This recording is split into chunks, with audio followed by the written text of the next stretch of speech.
Selanjutnya yaitu teori plate tektonik atau teori lempeng tektonik. Teori ini diusulkan pada 1960-an berdasarkan teori pergeseran benua. Ini adalah teori yang menjelaskan formasi dan deformasi permukaan bumi. Menurut teori ini, benua di bawah di atas lempengan besar di lapisan terluar bumi. Lempeng tektonik merupakan bagian dari litosfer dan kerak bumi yang mengapung di atas astenosfer. Saat ini, ada 7 lempeng yang membentuk sebagian besar benua dan Samudra Pasifik. Ada lempeng Afrika, lempeng Antartika, lempeng Eurasia, lempeng Australia,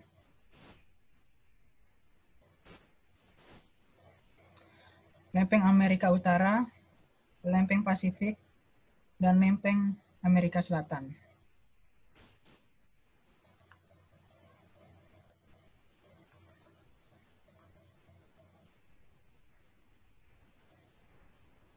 Gambar berikut merupakan tipe-tipe batas lempeng.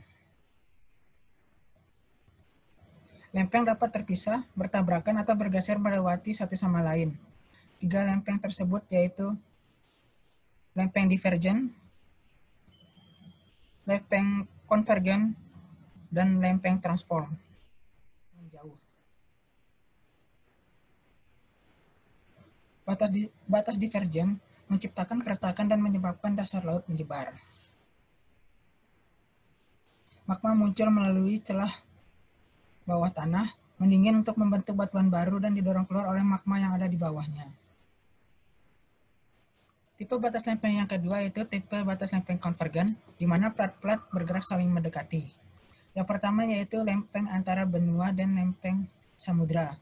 Ketika kedua lempeng ini saling mendekat, maka akan membentuk pegunungan aklip seperti pegunungan Andes. Yang kedua yaitu lempeng samudra dan lempeng samudra. Bila dua lempeng ini saling berdekatan, maka akan membentuk busur kepulauan baru. Yang ketiga yaitu antara lempeng daratan dan lempeng daratan. Jika dua lempeng daratan ini saling mendekat, maka terjadilah peristiwa tumbukan sehingga membentuk pegunungan lipatan. Contohnya yaitu pegunungan Himalaya. Yang ketiga yaitu tipe batas lempeng transform, di mana plat-plat bergerak saling bergeser.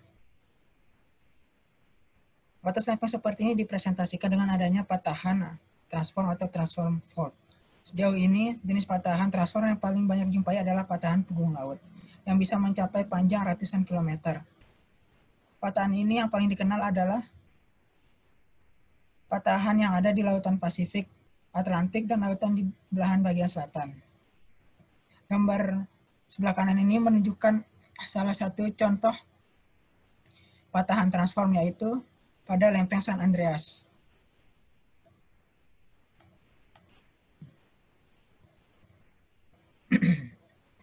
Pertemuan dua lempeng tektonik akan menyebabkan pergeseran relatif pada batas lempeng tersebut, yaitu subduction. Peristiwa di mana salah satu lempeng mengalah dan dipaksa turun ke bawah. Peristiwa inilah yang paling banyak menyebabkan gempa bumi. Extrusion yaitu penarikan satu lempeng terhadap lempeng yang lain. Yang ketiga yaitu transcrusion, yaitu terjadi gerakan vertikal satu lempeng terhadap yang lainnya.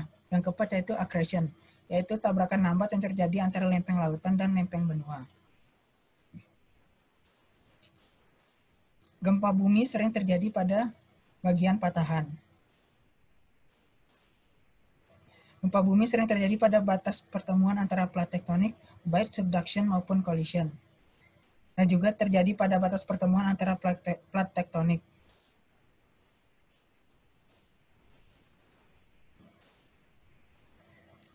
Gambar sebelah kiri ini menunjukkan peta tektonik yang ada di Indonesia.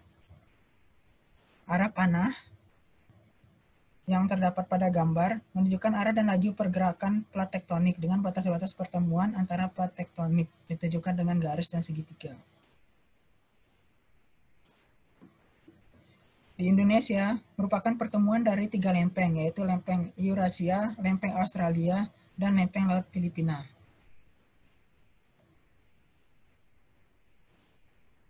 Indonesia juga merupakan dari bagian Ring of Fire, sehingga menyebabkan adanya deretan gunung berapi di sepanjang Pulau Sumatera, Jawa, Bali, Nusa Tenggara, Utara Sulawesi, Maluku, hingga Papua.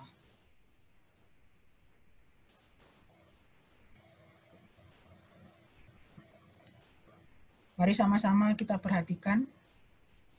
Gambar ditampilkan yaitu epicenter gempa bumi yang ada di Indonesia.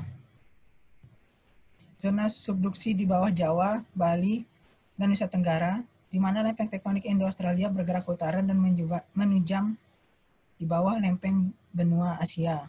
Dengan kondisi geotektoniknya sedemikian rupa, maka Indonesia menjadi daerah dengan frekuensi kemunculan gempa yang kecil, menengah, dan besar yang cukup tinggi.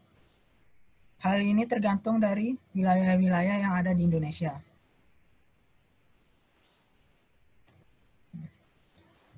Sekian untuk pertemuan kali ini. Saya ucapkan terima kasih. Assalamualaikum warahmatullahi wabarakatuh. Jika ada pertanyaan, bisa melalui WA Group atau platform-platform yang tersedia.